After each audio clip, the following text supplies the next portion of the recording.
상담실을 찾은 한 분이 자신의 정신 상태를 다음과 같이 묘사했다라고 합니다. 나는 내가 무엇을 하고 싶은지 모르겠습니다. 무엇을 갖고 싶은지도 모르겠습니다. 나는 내가 누구인지도 모르겠습니다. 내가 어떻게 살아야 하는지도 모르겠습니다. 나는 혼자 있는 것을 견디지 못합니다. 나는 끊임없이 사랑의 대상을 찾아 방황하고 있습니다. 그 사랑의 대상을 찾게 되면 그런 대상에게 버림받지 않을까 늘 두려워합니다. 나의 대인관계는 성난 파도처럼 요동치며 어디로 튈지 모르는 공처럼 예측하기가 어렵습니다.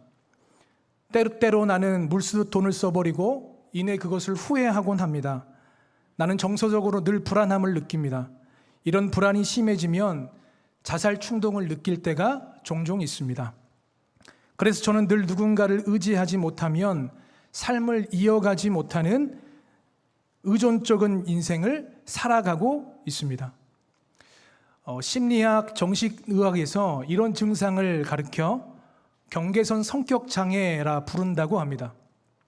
사람들 중에 2%에서 3%가 이런 증상을 경험하고 있고요. 대부분의 경우는 너무 경미한 나머지 이런 증상을 느끼지 못하며 살아간다라고 합니다. 사실 넓은 의미에서 보면 우리 모두가 이 경계선상 안에 살아가고 있다라고 해도 과언이 아닙니다. 내 자신이 누구인지도 모르겠고 무엇을 하고 싶은지 또 어떻게 살아가야 하는지 모르는 소위 이 경계선상의 불안을 느끼며 살아가고 있다라고 하는 것입니다. 이러한 인생을 경계선상의 인생이라 그렇게 이야기합니다. 오늘 본문에도 이 경계선상의 인생을 살아가는 한 사람이 등장하고 있습니다.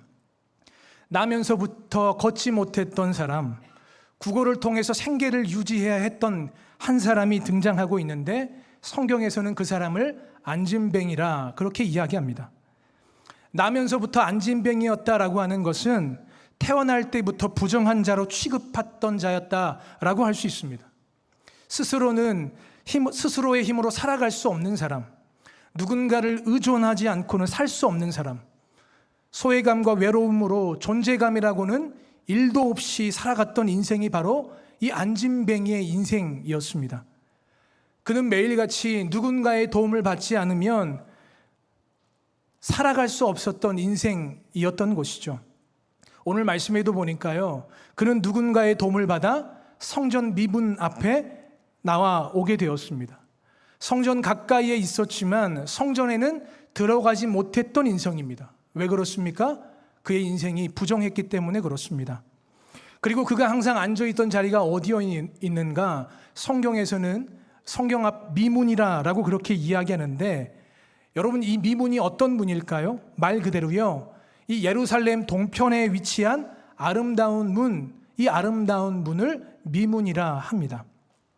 아름다웠던 이 미문 곁에 아름답지 못한 인생이었던 안진뱅이가 있는 것입니다. 그는 하루도 빠지지 않고 어김없이 지나가는 사람들에게 구걸을 해야만 했습니다. 그래야만 생존할 수 있었기 때문에 그렇습니다. 매일매일을 치열하게 구걸하며 살아가야 되어 있던 인생, 그 인생 가운데 어찌 아픔이 없겠습니까? 어찌 그 인생 가운데 어려움이 없었겠습니까? 매일매일 구걸하는 치열한 현장 속에 오늘 그 현장 속에 누가 있었나 말씀을 보니까요, 베드로와 요한이 있었다 성경은 말씀하고 있습니다. 오늘 3절 말씀에 그 말씀을 기록하고 있는데 우리 3절 말씀 우리 함께 같이 읽도록 하겠습니다. 함께 읽겠습니다. 요한이 성전에 들어가려 함을 보고 구걸을 하거늘.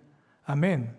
자, 그렇다면 베드로와 요한이 왜 성전으로 올라갔는가라고 하는 것이죠. 그것은 바로 이 제9시 기도 시간에 따라 성전에 기도하러 올라갔던 것입니다. 유대인들에게는 하루에 성전에 올라가서 3번 기도해야 되는 습관이 있었는데 그 습관에 따라 기도하러 올라가던 중에 이 안진뱅이의 간절한 외침을 듣게 되었다라고 하는 것입니다. 사막과 같은 인생, 이 빈들과 같은 인생이었던 이 안진뱅이의 절박한 외침을 지금 이 베드로와 요한이 듣게 된 것입니다. 오늘도 인생을 살아가다 보면 그 연약한 삶의 자리에 살아가는 자들을 누군가 주목하는 것을 볼 때가 있습니다. 오늘도 마찬가지입니다. 그 연약한 인생을 살아가던 그 안진뱅이의 인생을 누가 주목해 보았는가? 바로 베드로와 요한이었다라고 하는 것입니다. 오늘 4절 말씀에 그 일을 기록하고 있습니다. 우리 한 번 더 4절 말씀 읽도록 하겠습니다. 함께 읽겠습니다.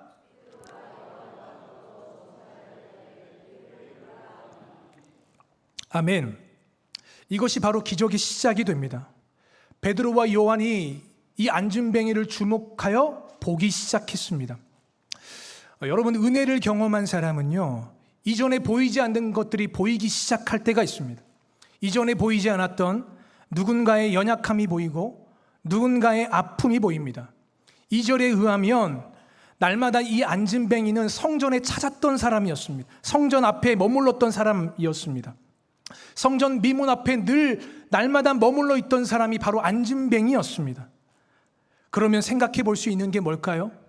베드로와 요한이 성전에 올라다니면서 아마 그동안 자주 이 사람을 목격했을 것입니다. 가끔은 동전을 주면서 그 사람에게 자선을 베풀었을 것입니다. 그러나 한 번도요, 이 사람에게 따뜻한 눈길을 준 적은 없었어요. 그런데 이날 베드로와 요한이 아주 특별한 마음으로 이 사람을 주목해 본 것입니다. 전에는 한 번도 보지 않았던 시선으로 이 사람을 주목해 보았습니다. 여러분, 성경을 보면 예수님께서 사람들을 바라보실 때 어떻게 바라보셨습니까? 예수님은 사람들을 바라보실 때 컴패션의 마음, 긍휼의 마음으로 사랑하는 이들을 바라보셨습니다. 오늘 베드로와 요한도 마찬가지입니다. 예수님의 마음, 그 컴패션의 마음을 품고 긍휼의 마음으로 안진뱅이를 바라보게 되었다라고 하는 것입니다.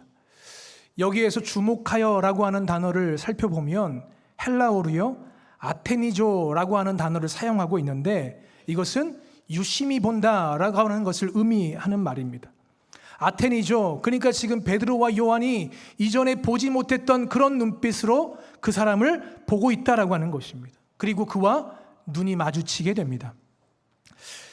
한국 사람들이 제일 못하는 것 중에 하나가 눈맞춤이라고 합니다. 눈을 바라보는 것을 못한다라고 합니다. 혹시 기억하실까 모르겠는데요, 예전에 아이 콘택트라고 하는 예능 프로그램이 있었습니다.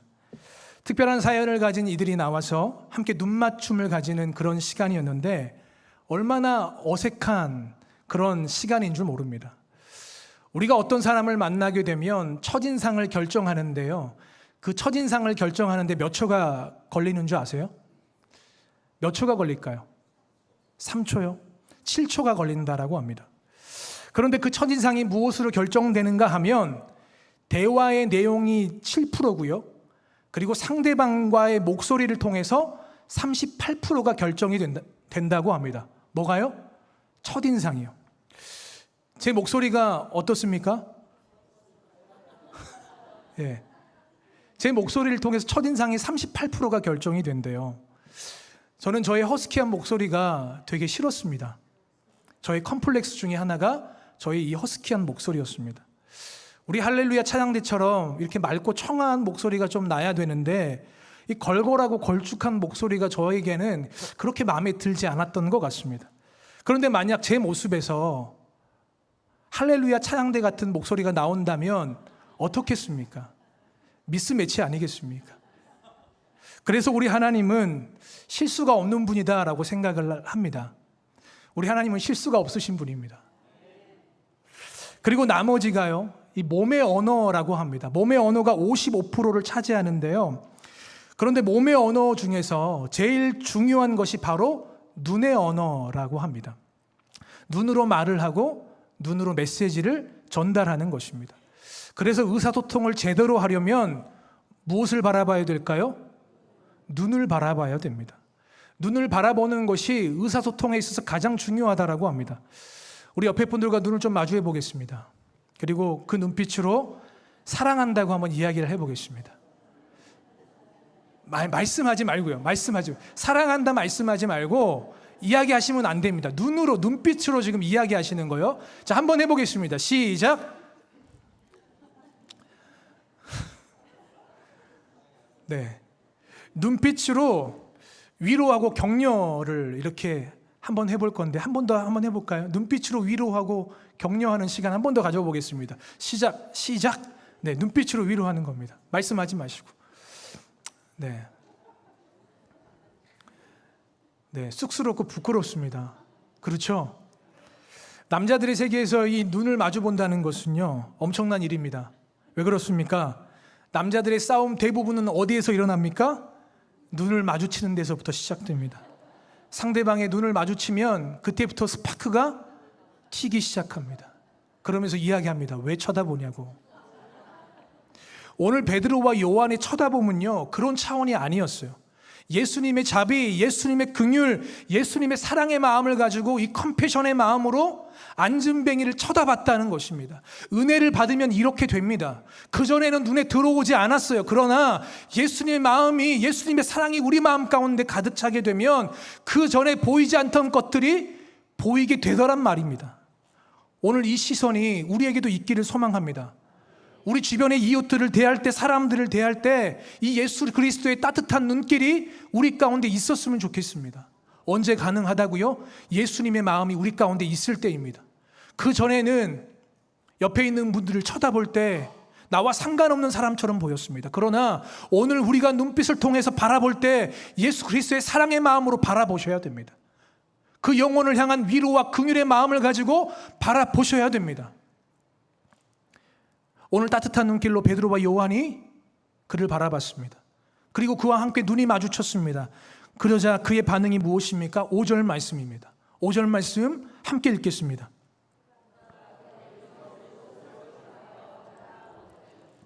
아멘. 그가 그들에게서 무엇을 얻을까 기대하며 그가 베드로와 요한을 바라보았습니다. 궁핍한 사람으로서 자연스러운 행동이라 할 수 있습니다. 베드로와 요한이 나를 어떻게 도울 수 있을까? 아마 그 사람은 이 사람이 베드로와 요한인지 몰랐을 거예요. 이 사람이 나를 간절하게 쳐다보니 아마 나를 도와주지 않을까 기대했을 것입니다. 어떻게 나를 도와줄 수 있을까? 그런데 그때 베드로가 이렇게 고백합니다. 6절 말씀인데요, 우리 너무나 중요한 말씀인데 우리 6절 말씀 큰 목소리로 함께 같이 읽도록 하겠습니다. 베드로가 이르되 은과 금은 내게 없거니와 내게 있는 이것을 내게 주노니 나사렛 예수 그리스도의 이름으로 일어나 걸으라 하고. 아멘. 아멘 소리가 좀 크셔야 됩니다. 아멘. 여러분, 지금 베드로에게 없는 것이 무엇입니까? 베드로에게 없는 것은 은과 금이었습니다. 베드로는 자신에게 없는 것이 무엇인지 정확하게 알고 있었습니다. 하지만 베드로는 알고 있는 게 있었습니다. 그것이 무엇인가? 내 안에 무엇이 있는가 명확하게 알고 있었습니다. 바로 예수 그리스도가 내 안에 있었다라고 하는 사실입니다. 그는 예수님으로 충만했습니다. 그러니 그의 안에 충만한 그것이 그의 인생 밖으로 흘러나오기 시작한 것입니다. 나면서부터 소망 없는 자, 부정한 자, 구걸하며 인생을 살아가야 했던 그가 베드로를 통해서 예수님을 경험하게 되었다라고 하는 것입니다. 때로는 우리도 그럴 때가 있습니다. 누군가에게 내 안에 계신 예수님을 소개해야 되겠다, 전해야 되겠다라고 하는 그런 마음이 들 때가 있습니다. 누가 주시는 마음입니까? 성령님이 주시는 마음입니다. 그럴 때 주저 말고 전하셔야 됩니다. 왜 그렇습니까? 전할 때 역사가 시작되기 때문에 그렇습니다. 오늘 베드로가 예수 그리스도의 이름으로 일어나 걸으라 선포했습니다. 예수 그리스도 안에 있는 능력을 믿었던 베드로가 자신 안에 있었던 예수 그리스도의 이름을 선포했습니다. 그러자 안진뱅이가 인생의 빈들에서 뜻하지 못하게 예수님을 경험하게 됩니다. 이들이 내 인생을 어떻게 도울까? 아마 은과 금으로 내 인생 돕지 않을까라고 기도했던 안진뱅이였을 겁니다. 그런데 뜻밖의 예수님의 소식, 이야기를 듣게 됩니다. 죽은 자도 살리시는 분, 만물을 창조하신 창조주 하나님, 십자가에 죽으시고 부활하사 죄와 사망의 권세를 깨뜨리신 예수 그리스도를 이 안진뱅이가 경험하게 됩니다. 그때 기적이 일어납니다. 태어나서 한 번도 걸어본 적 없던 그가 힘을 얻고 뛰어서서 걷게 되었습니다. 우리 말씀 보겠는데요, 8절 말씀에 이렇게 기록하고 있습니다. 함께 읽겠습니다. 걸으며 그들과 함께 성전으로 들어가면서 하나님을 찬송하니. 아멘. 예수 그리스도의 이름에 능력이 있음을 믿습니다. 안진뱅이가 오늘 하나님의 은혜를 맛보게 됐습니다. 주님의 임재와 능력을 체험하게 되었습니다. 그 어떤 것도, 그 무엇도 그 빈들과 같은 인생, 주저앉아 있는 인생을 일으킬 수 없었는데 그가 예수 그리스도의 이름의 능력을 경험함으로 일어서게 되었다라고 하는 것입니다. 그리고 그런 그가 뛰어나 힘을 얻어 어디로 나아갑니까? 성전을 향해 나아갔다. 성경은 기록합니다. 성전을 향해 뛰어갔습니다. 걸어간 것도 아니에요. 그가 성전으로 뛰어갔다라고 하는 것은 몸은 미문 앞에 있었지만 마음은 어디에 있었다라고 하는 것입니까? 성전에 있었습니다. 그토록 가고 싶었던 성전, 먼 발치에서 볼 수밖에 없었던 그 성전, 죄인이었고 부정한 자였기에 아름답지 못했던 그의 인생은 도저히 성전 안으로 들어갈 수 없었지만 이제 자신의 인생이 예수 그리스도를 통해 회복됨으로 성전 안으로 단숨에 뛰어가 하나님을 찬양하는 인생이 되었다라고 하는 것입니다. 오늘 여기에서 생각해 볼 것이 있습니다. 오늘 베드로에게 우리는 다시 한 번 더 집중하셔야 됩니다. 오늘 베드로의 고백을 살펴보면 내 안에 있는 것과 없는 것이 공존하고 있다는 하는 사실입니다. 오늘 우리의 현실을 직시해 보면 없는 것들이 더 많은 것이 우리의 현실, 우리의 인생입니다. 베드로와 요한이 나면서부터 안진뱅이가 된 이 영혼을 돕고자 할 때 없는 것이 무엇이었습니까? 그들에게는 은과 금이 없었다는 것입니다. 은과 금이 무엇입니까? 쉽게 말하면 돈입니다. 물질입니다. 오늘날 이 세상은 은과 금의 이야기로 가득 차 있습니다. 모든 세상의 이야기가 은과 금의 이야기입니다. 모든 가치를 은과 금으로 평가하고 있습니다. 돈 이야기 빼면 할 것이 없어요. 그래서 이렇게 이야기합니다. 인생의 한계를 느낄 때마다 돈이 있어야지, 돈이 최고지, 돈이 전부지, 하나님도 중요하지만 하나님보다 돈이 더 중요하다, 그렇게 이야기합니다. 자본주의를 살아가는 우리의 인생 가운데 돈이 필요합니다. 돈이 우리 삶의 평안함을 가져다 줍니다. 그러나 돈이 우리 인생의 전부는 아닙니다. 안진뱅이에게 은과 금은 전부가 아닙니다. 그런데 비단요, 오늘 우리에게 이 돈만 가지고 우리의 인생의 문제를 바라보나요? 나에게 건강이 있었더라면, 나에게 능력이 있었더라면, 나를 밀어주는 누군가가 있었더라면 하는 그런 안타까운 마음을 가지고 우리가 우리의 인생의 길을 걸어갈 때가 참으로 많습니다. 혹시 오늘 이런 생각을 가지고 있는 분들 계십니까? 오늘 저는 앞서서 이 경계선 성격 장애에 대해서 말씀을 드렸습니다. 내가 무엇을 하고 싶은지도 모르겠고, 무엇을 갖고 싶은지도 모르겠고, 내가 누구인지도 모르겠고, 내가 어떻게 살아야 되는지도 모르겠습니다. 나의 대인관계는 성담 파도처럼 요동치며 어디로 튈지 모르는 공처럼 예측하기 어렵습니다. 정서적으로 늘 불안하고 우울함과 공허함으로 하는 일마다 두렵고 감당하기 어려운 분들 계십니까? 그러면 그런 분들에게 묻겠습니다.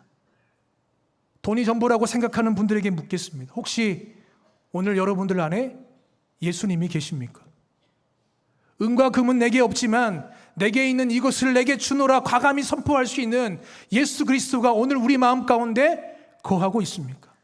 우리를 다시 걷게 하시고 뛰게 하실 예수 그리스도의 이름의 권세가 오늘 우리에게 있습니까?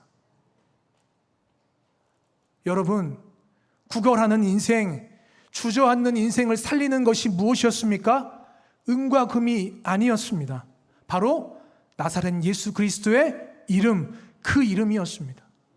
베드로가 이 사실을 몰랐더라면 그가 안진뱅이에게 어떻게 예수 그리스도의 이름을 선포했겠습니까? 예수 그리스도의 이름의 권세가 얼마나 강력한지 알았기 때문에 그가 자신 안에 있는 그것을 과감없이 예수 그리스도의 이름을 선포했던 것입니다. 아름답지 못한 인생이었고 세상 앞에 하루하루 구걸하며 살아가는 사람이었던 그에게 외쳤습니다. 나사렛 예수 그리스도의 이름으로 일어나 걸어라 라고 말입니다. 오늘 우리의 인생을 우리의 내면을 무엇으로 충만하게 만드는가의 문제입니다.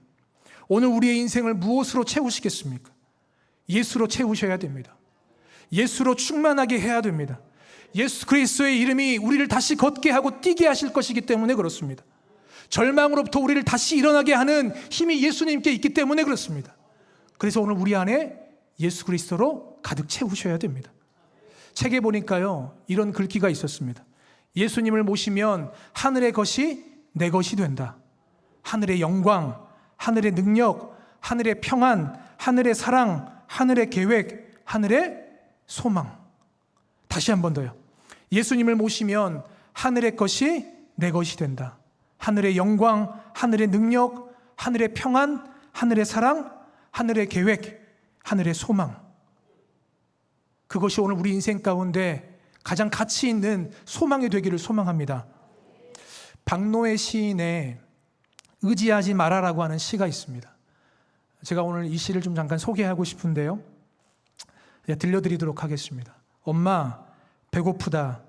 신발도 떨어지고 공책도 떨어지고 외갓집에 가서 쌀 좀 가져오자. 떼약별 아래 남의 반 매는 엄니 곁에서 어린 나는 속도 없이 배고파 징징거렸다. 후훅 찌는 밭고랑은 메어도 끝이 없고 흰 수건 쓰고 뚝뚝 땀방울 떨구는 엄니는 빠르게 호미손만 놀릴 뿐이었다. 긴 여름 해가 갯벌 바다를 붓게 물들일 때쯤 엄니는 뽕나무 아래 잠든 나를 업고 샘터로 가 씻기고 날랜 손으로 집안일을 단속하고 저녁상을 차렸다. 정신없이 밥을 먹는 나에게 엄니는 당신 밥을 덜어주며 조용조용 그러나 단단하게 말씀하셨다. 평아, 다시는 남의 쌀 가져오잔 말 꺼내지 말거라. 의지하지 말아야 할 것에 의지하지 말아야 한다. 의지하면 원망이 생기고 속이 물렁해져 사람 베리는 법이다.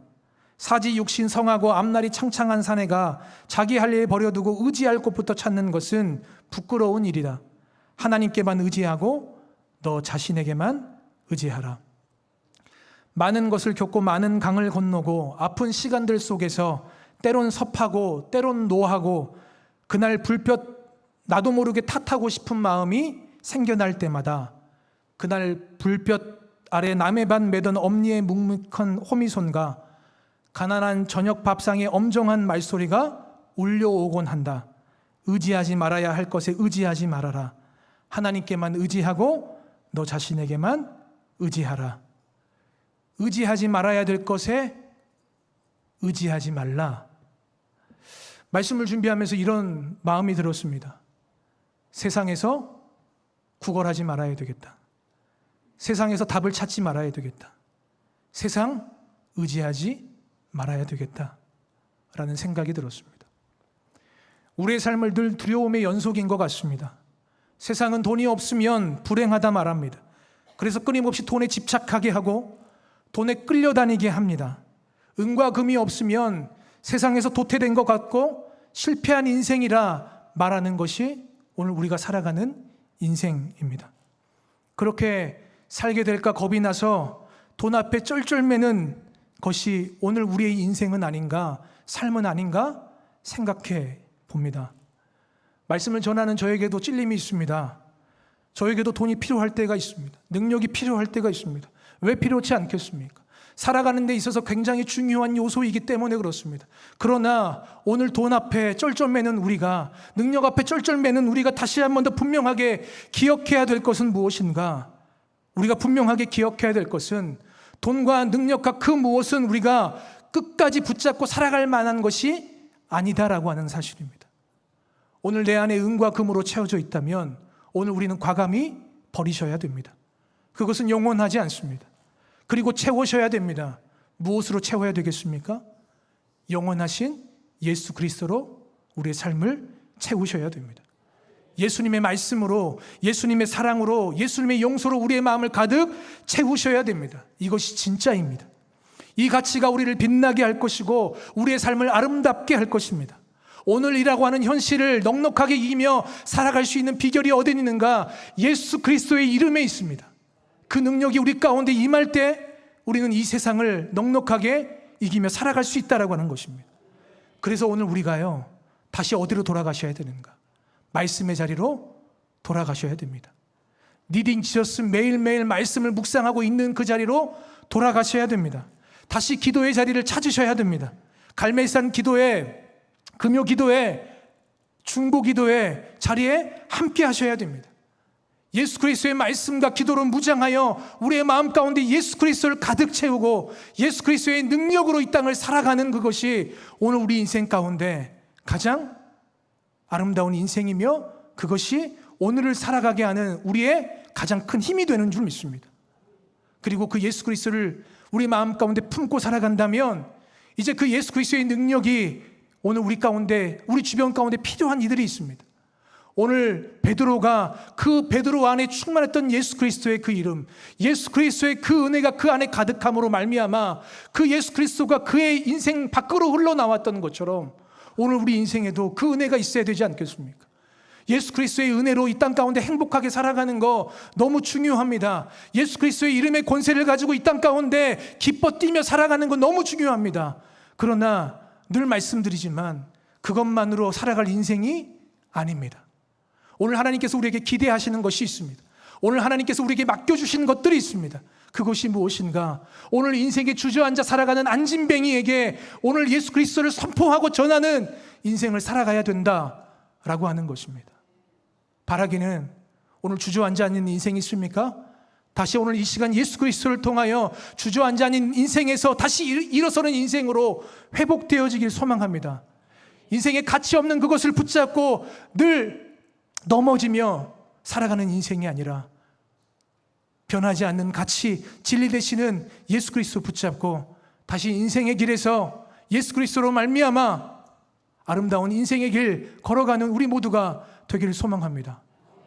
그리고 그 길에서 마주한 인생의 어려움을 경험하고 있는 그 누군가에게 위로자가 되어주시길, 예수 그리스도를 전하는, 예수 그리스도의 사랑을 흘려보내는 거룩한 사명자가 되어주시기를 간절히 부탁드립니다. 오늘 말씀을 좀 정리하겠습니다. 오늘 우리에게 있어야 될 것이 무엇입니까? 오늘 우리의 내면을 채워야 될 그것이 무엇입니까? 오늘 안진뱅이에게 필요했던 그것이 무엇이었습니까? 다른 것이 아니었습니다. 예수 그리스도입니다. 예수 그리스도가 우리 인생의 소망입니다. 예수 그리스도만이 우리 인생을 살리시는 분이십니다. 예수 그리스도가 우리 인생의 진짜 가치입니다. 그 가치를 붙잡고 살아갈 때 오늘 우리 인생은 할렐루야 찬양대 찬양처럼 하나님의 나라가 될 줄 믿습니다. 그런 인생이 되어야 할 줄 믿습니다. 오늘 이 시간 그 예수 그리스도의 이름을 기억하고 그 예수 그리스도의 한 주간 붙잡고, 아니 평생을 예수 그리스도의 이름 안에 거함으로 말미암아, 그 예수 그리스도의 이름으로 충만함으로 말미암아 아름다운 인생의 길, 하나님의 영광을 위해 달려가는 우리의 삶이 되기를 간절히 소망합니다.